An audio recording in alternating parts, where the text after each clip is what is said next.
सो twelfth की organic chemistry का सबसे पहला चैप्टर है alkyl halide and aryl halide या halo alkanes and halo arenes, जिसमें जो नोमेनक्लेचर का पार्ट है वो ऑलरेडी डिस्कस किया जा चुका है, उसकी अलग से वीडियोस बनाई जा चुकी है। तो सबसे पहले हम स्टार्ट करते हैं एल्काइल हैलाइड और एराइल हैलाइड में उनकी फिजिकल प्रॉपर्टीज से। तो फिजिकल प्रॉपर्टीज में क्या क्या चीजें हमें डिस्कस करनी है, हम एक एक करके पॉइंट बनाकर डिस्कस करते हैं। तो number one is their physical state, colour and order. देखिए, फिजिकल स्टेट का मतलब ये है कि रूम टेम्परेचर पर जो भी अल्काइल हैलाइड है वो they exist as solid, liquid और गैस। देखिए, जनरली होता क्या है, मॉलिक्यूल अगर छोटे हैं, साइज बहुत छोटा है, अट्रैक्शन बहुत कम है, तो वो गैसियस फॉर्म में आ जाते हैं। मॉलिक्यूल का साइज बढ़ता है, वेंडर वॉल फोर्स पर अट्रैक्शन बढ़ती है, तो धीरे धीरे वो लिक्विड स्टेट में आ जाता है।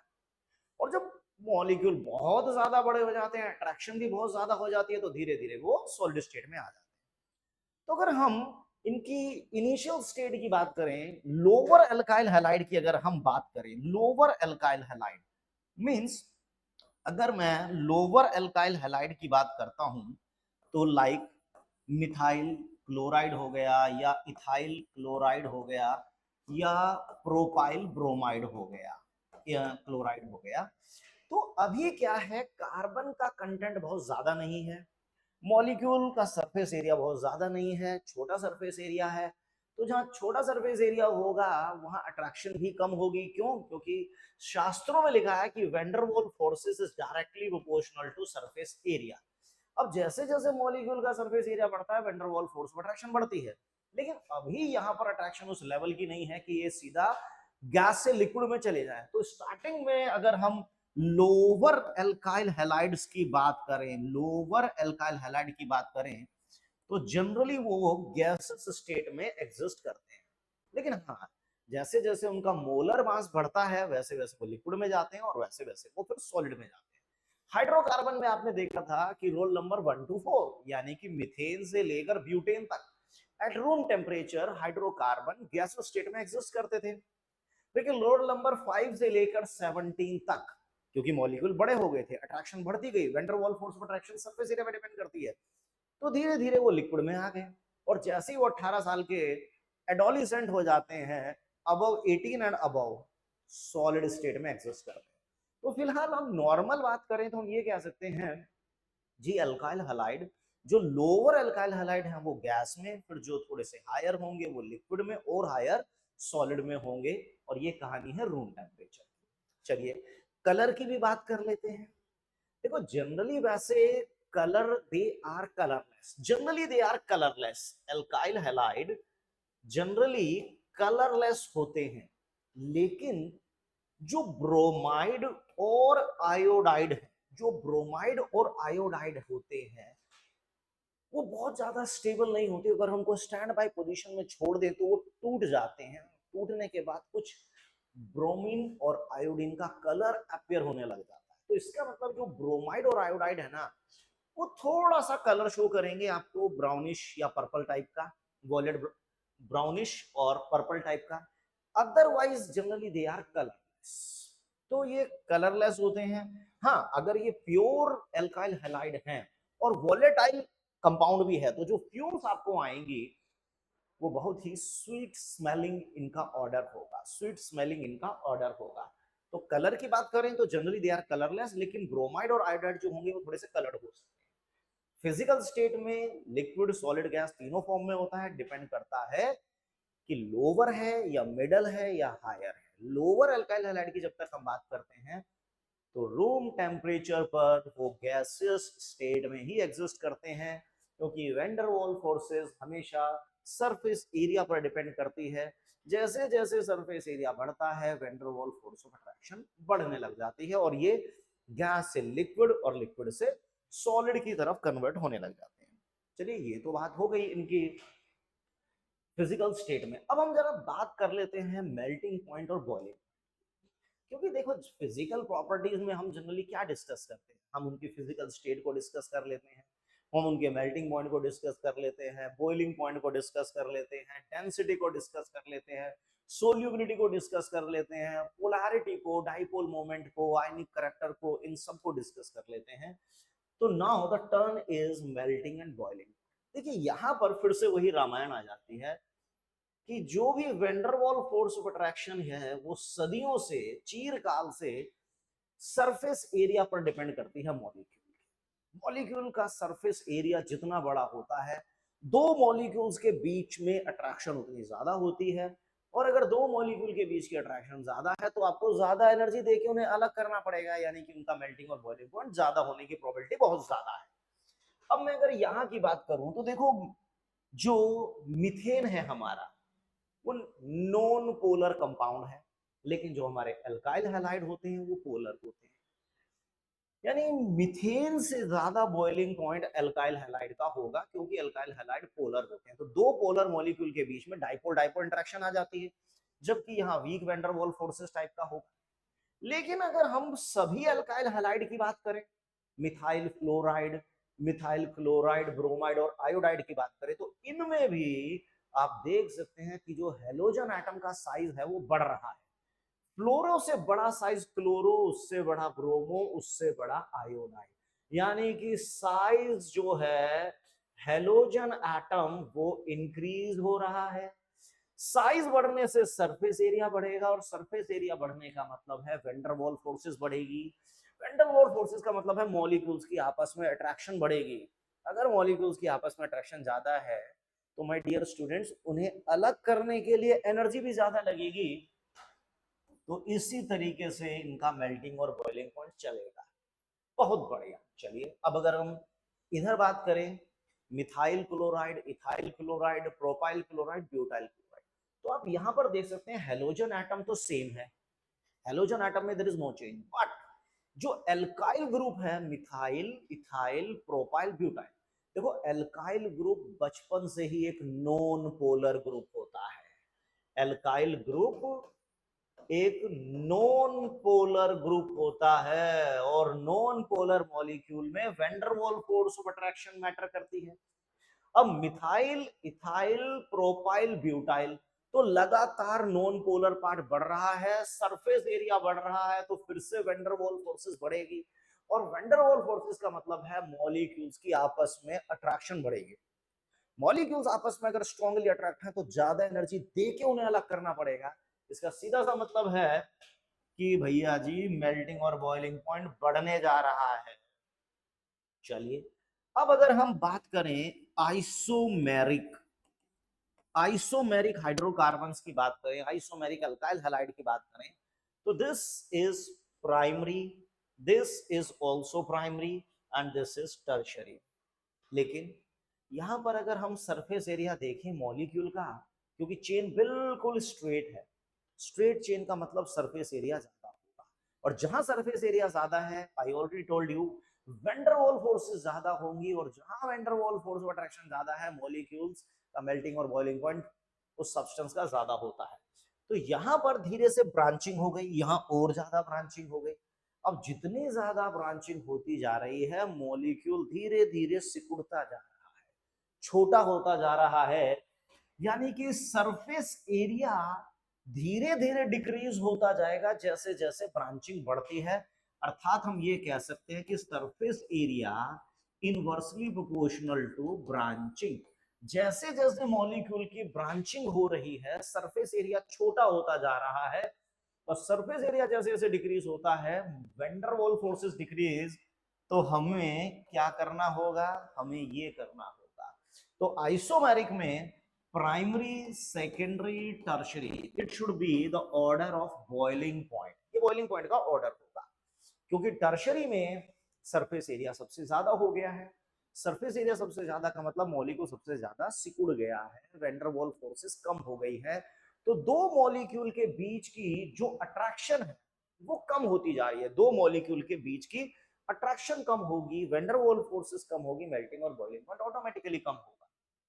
चलिए, लेकिन अगर हम हेलोजन एटम्स बढ़ाते चले जाएं, लेंथ ऑफ चेन तो सेम है, लेंथ ऑफ चेन सेम है, लेकिन उसके अंदर मास बढ़ता जा रहा है। देखो length of chain 1 carbon 1 carbon 1 carbon, लेकिन एक ही कमरे में अगर तुम नंबर ऑफ पार्टिकल बढ़ाते जा रहे हो तो डेंसिटी बढ़ती जा रही है ना। क्लोज और टाइटली पैक्ड होता चला जाएगा सब्सटेंस, और जब भी सब्सटेंस क्लोज और टाइटली पैक्ड होता है मेल्टिंग पॉइंट बढ़ता है। चलिए, और वैसे भी हेलोजन एटम बढ़ रहे हैं। हेलोजन एटम बढ़ने का मतलब है साइज बढ़ रहा है हेलोजन का, और हेलोजन का साइज बढ़ेगा तो फिर से वैन डर वाल फोर्सेस बढ़ेगी, तो मेल्टिंग और बॉइलिंग पॉइंट फिर से बढ़ जाएगी। तो आप देख सकते हैं कि जो मेल्टिंग और बॉइलिंग पॉइंट है वो किस तरह से चेंज हो रहा है। चलिए कुछ और एग्जांपल लेते हैं। ये तो मैंने अभी लिए एल्काइल हैलाइड।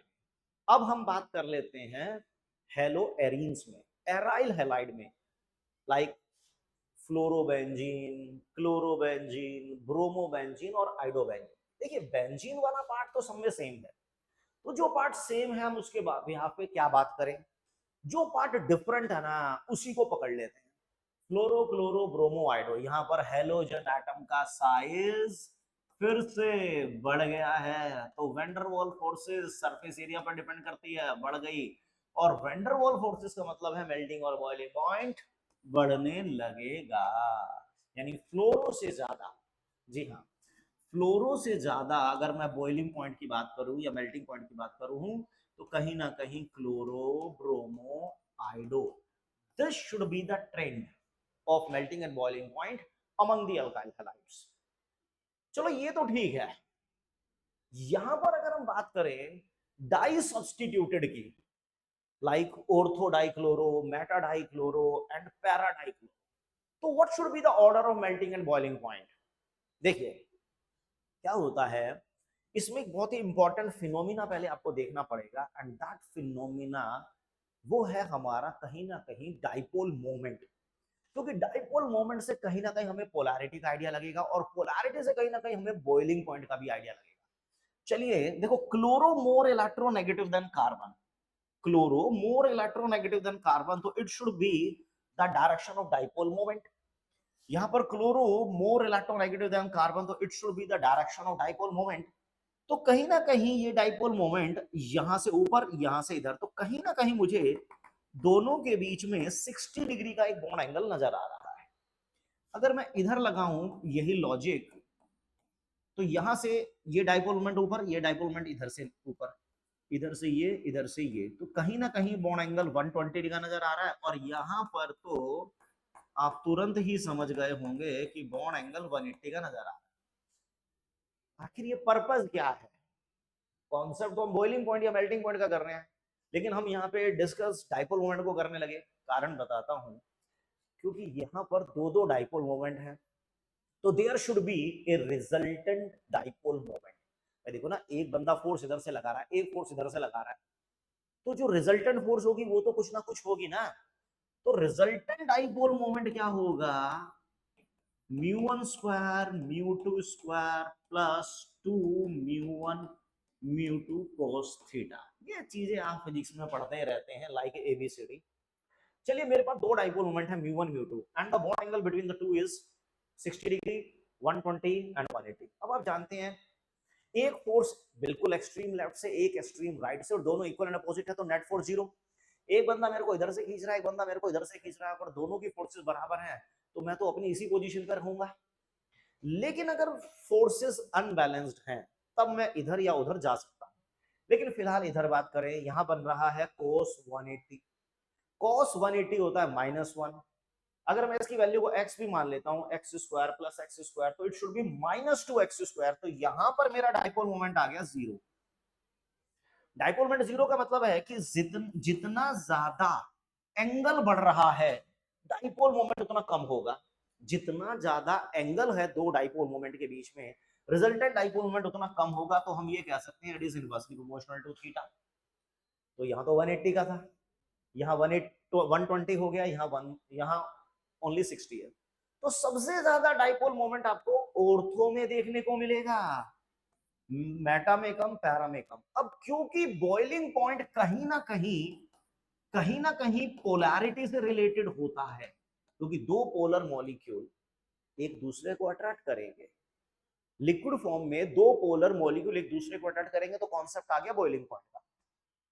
यहां पर पोलैरिटी ज्यादा है, इधर पोलैरिटी कम, इधर सबसे कम, तो बॉइलिंग पॉइंट का जो ऑर्डर होगा ना, it is automatically ortho meta para, OMP, Om Prakash हमारे मित्र का नाम है। तो बॉइलिंग पॉइंट जो बन रहा है वो ऑर्थो का ज्यादा, मेटा का कम और पैरा का सबसे कम। Why it is? क्योंकि पैरा में सबसे ज्यादा सिमेट्रिकल स्ट्रक्चर बन रहा है, तो dipole moment exactly cancel out हो गया, जो कि मेटा में नहीं हुआ और ऑर्थो में भी नहीं हुआ। ऑर्थो में सबसे ज्यादा रिजल्टेंट डाइपोल मोमेंट आया है, सबसे ज्यादा पोलैरिटी होगी, तो दो मॉलिक्यूल के बीच में अट्रैक्शन सबसे ज्यादा होगी, तो बॉइलिंग पॉइंट भी सबसे ज्यादा। लेकिन मेल्टिंग पॉइंट की जब अपन बात करते हैं ना, तो melting point is a property of solid, while boiling point is a property of the liquid. अब सॉलिड के अंदर ये देखा जाता है कि जो भी मॉलिक्यूल्स हैं किसी भी सॉलिड में, वो कितना क्लोजली और टाइटली पैक्ड है, कितना क्लोजली और टाइटली पैक्ड है। पैराफॉर्म जो है इन तीनों में सबसे ज्यादा सिमेट्रिकल है, और जो मॉलिक्यूल सिमेट्रिकल होंगे वो किसी सिस्टम में, किसी लैटिस में बहुत ही क्लोजली और टाइटली पैक्ड होंगे। पार्टिकल किसी सॉलिड में जितना क्लोजली और टाइटली पैक्ड होंगे, उस सब्सटेंस का मेल्टिंग पॉइंट उतना ही ज्यादा होगा। तो यहां सबसे ज्यादा मेल्टिंग पॉइंट होने जा रहा है पैरा का। अब इन दोनों में, ऑर्थो और मेटा में, इस तरह की सिमेट्रिसिटी वाला जो फैक्टर है वो लैक कर रहा है। Para form is the most symmetrical, so its molecule in their crystal lattice are strongly and tightly packed। जहां मॉलिक्यूल क्लोजली और टाइटली पैक्ड होंगे, वहां पर मेल्टिंग पॉइंट ज्यादा होगा। तो एक्सेप्शनली जो पैरा डाई सब्स्टिट्यूटेड मॉलिक्यूल है, पैरा सब्स्टिट्यूटेड जो मॉलिक्यूल है, वो ज्यादा सिमेट्रिकल होने की वजह से मेल्टिंग पॉइंट हायर है उसका। अब बात आती है ऑर्थो और मेटा में। चलो इन दोनों में तो सिमेट्री वाला फैक्टर है नहीं, अब हम पोलैरिटी को भी पकड़ लेते हैं, क्योंकि जहां पोलैरिटी होगी वहां अट्रैक्शन होगी, जहां अट्रैक्शन है वहां मेल्टिंग और बॉइलिंग पॉइंट तो आ ही जाएगा। तो ऑर्थो में अट्रैक्शन मेटा से डेफिनेटली ज्यादा होगी। जी हाँ, डेफिनेटली ज्यादा। ये बात ध्यान रखना, जनरली क्या होता है, मेल्टिंग पॉइंट और बॉइलिंग पॉइंट का ऑर्डर लगभग लगभग सेम होता है, बट यहां पर आप देख सकते हैं जो ऑर्डर बॉइलिंग पॉइंट का है वो ऑर्डर मेल्टिंग पॉइंट का नहीं है। तो पैरा जो है 1,4 डाइक्लोरो बेंजीन जो है सॉलिड स्टेट में सबसे ज्यादा सिमेट्रिकल मॉलिक्यूल है, क्लोजली टाइटली पैक्ड होगा, तो डेफिनेटली इसका मेल्टिंग पॉइंट सबसे ज्यादा होगा। चलिए, वेरी गुड, आगे बढ़ते हैं। अब बात करते हैं डेंसिटी की। देखो, डेंसिटी आप सभी जानते हैं, मास पर यूनिट वॉल्यूम। अगर मॉलिक्यूल का मास लगातार बढ़ता जा रहा है और वॉल्यूम वही है, उसका साइज तो वही है, लेकिन उस साइज के अंदर मास बढ़ रहा है, तो डेफिनेटली डेंसिटी बढ़ती है, डेफिनेटली डेंसिटी बढ़ती है। लेकिन अगर सरफेस एरिया बढ़ रहा है, वॉल्यूम बढ़ती जा रही है, तो डेंसिटी कम भी हो सकती है। अगर हम फर्स्ट पार्ट की बात करें तो देखिए, लगभग लगभग एक ही कार्बन की चेन है, एक ही कार्बन की चेन है, तो वॉल्यूम में तो कोई खास इजाफा हो नहीं रहा। लेकिन फ्लोरो क्लोरो ब्रोमो आइडो साइज बढ़ रहा है, मास बढ़ रहा है, और जहां मास बढ़ेगा और वॉल्यूम लगभग लगभग वही है, तो डेफिनेटली डेंसिटी बढ़ेगी। यानी कि फ्लोरो क्लोरो ब्रोमो आइडो, क्योंकि यहाँ पर मास बढ़ रहा है, मास रेगुलरली बढ़ता जा रहा है, लेंथ ऑफ चेन में कोई खास इजाफा मुझे तो दिख ही नहीं रहा है, तो डेफिनेटली यहाँ पर डेंसिटी बढ़ेगी। लेकिन इधर देखिए आप जरा, यहां पर मास भी बढ़ रहा है, क्योंकि पूरे मॉलिक्यूल की बात करूं तो मास तो बढ़ रहा है, लेकिन लेकिन आप गौर फरमाइए, कार्बन चेन भी बढ़ रही है। Methyl iodide, ethyl iodide, propyl iodide, carbon chain बढ़ रही है, वॉल्यूम बढ़ेगी, वॉल्यूम बढ़ने से डेंसिटी डिक्रीज हो जाती है। तो हो सकता है बच्चे ये सोचें कि यार यहाँ पर मास भी बढ़ रहा है, वॉल्यूम भी बढ़ रही है, लेकिन लेकिन लेकिन लेकिन it should be the order of density. Methyl iodide की डेंसिटी बहुत ज्यादा है, इन सबसे ज्यादा है। देखो यहां पर क्योंकि वॉल्यूम बढ़ रहा है, मॉलिक्यूल का सरफेस एरिया बढ़ रहा है, वॉल्यूम बढ़ रहा है, जहां वॉल्यूम बढ़ेगी वहां डेंसिटी डिक्रीज। मिथाइल आयोडाइड की डेंसिटी बहुत ही ज्यादा होती है। चलिए, अगर हम फिर से बात करें तो यहां पर क्या है ना, कार्बन चेन तो सेम है, लेकिन मास बढ़ रहा है। जब उसी वॉल्यूम के अंदर मास बढ़ता जाएगा तो ऑब्वियस सी बात है कि डेंसिटी बढ़ती चली जाएगी। यानी मिथाइल क्लोराइड से ज्यादा डेंसिटी डाइक्लोरोमीथेन, उससे ज्यादा डेंसिटी ट्राइक्लोरोमीथेन, जिसको प्यार से हम क्लोरोफॉर्म भी कहते हैं, उससे ज्यादा density carbon tetra chloride, right. तो मोलर मास बढ़ रहा है, जिस वजह से डेंसिटी लगातार बढ़ती जा रही है। चलिए अब हम आते हैं डाइपोल मोमेंट। जी हाँ, अभी मैंने आपको डाइपोल मोमेंट बताया था, यहां तो मैं आपको एक्सप्लेन कर चुका हूं। लेकिन इधर देखिए, बच्चे जनरली क्या करते हैं, वो ये सोचते हैं कि dipole moment is equal to the product of charge and separation between the charges. देखिए क्या होता है, मान लीजिए एक चार्ज है प्लस क्यू, एक चार्ज है माइनस क्यू, और इनके बीच में कुछ सेपरेशन है। तो dipole moment numerically the product of charge and the separation, उनमें से कोई भी एक चार्ज आइदर पॉजिटिव और नेगेटिव, हम मैग्नीट्यूड लेते हैं, and the separation between the charges, it constitute a dipole and this is called the dipole moment. Dipole moment, चलिए जिसकी डायरेक्शन आप समझ सकते हैं, लोअर टू हायर इलेक्ट्रोनेगेटिव की तरफ हम लेते हैं। हम जनरली ये सोचते हैं कि यार यहाँ पे fluorine is the most electronegative element, electronegativity decrease कर रही है। अगर इलेक्ट्रोनेगेटिविटी डिक्रीज करेगी तो polarity decrease, ionic character decrease, dipole moment decrease, ऐसा हम सोचते हैं। लेकिन जीवन में ऐसा नहीं होता हमेशा जैसा हम सोचते हैं। देखिए होता क्या है, हमने तो ये सोचा कि यार मिथाइल फ्लोराइड का सबसे ज्यादा डाइपोल मोमेंट होगा, क्लोरो का कम, ब्रोमो का कम, आइडो का कम। लेकिन होता क्या है, यहां सबसे ज्यादा डाइपोल मोमेंट जो देखने को मिलता है वो क्लोरो का मिलता है, ब्रोमो और आइडो का कम है। There is an exception here.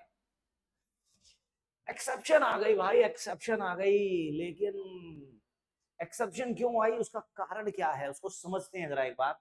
देखिए डाइपोल मोमेंट डिपेंड करता है दो बातों पर, एक है चार्ज और एक है सेपरेशन, यानी बॉन्ड लेंथ आप कह सकते हैं।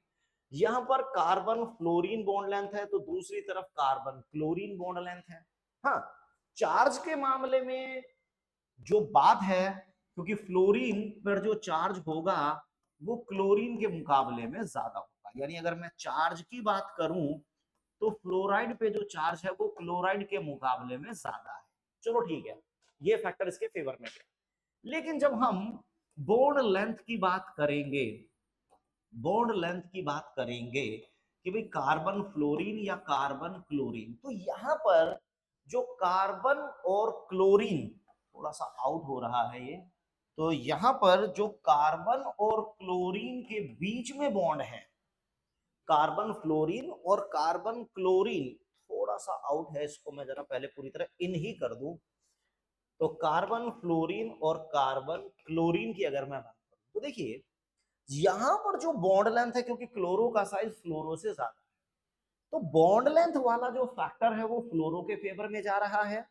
बॉन्ड लेंथ वाला फैक्टर क्लोरो के फेवर में जा रहा है, लेकिन चार्ज वाला फैक्टर क्लोरो पे जा रहा है। एंड डाइपोल मोमेंट में हमें चार्ज और बॉन्ड लेंथ दोनों के प्रोडक्ट को कंसीडर करना पड़ता है। तो जब दोनों के प्रोडक्ट को आप मल्टीप्लाई करेंगे तो डाइपोल मोमेंट की कुछ वैल्यू थोड़ी सी ज्यादा आएगी क्लोराइड के लिए, फ्लोराइड में वो थोड़ी कम रहेगी। अब यहां पर आप सोचेंगे कि सर बॉन्ड लेंथ तो यहां भी बढ़ रही है।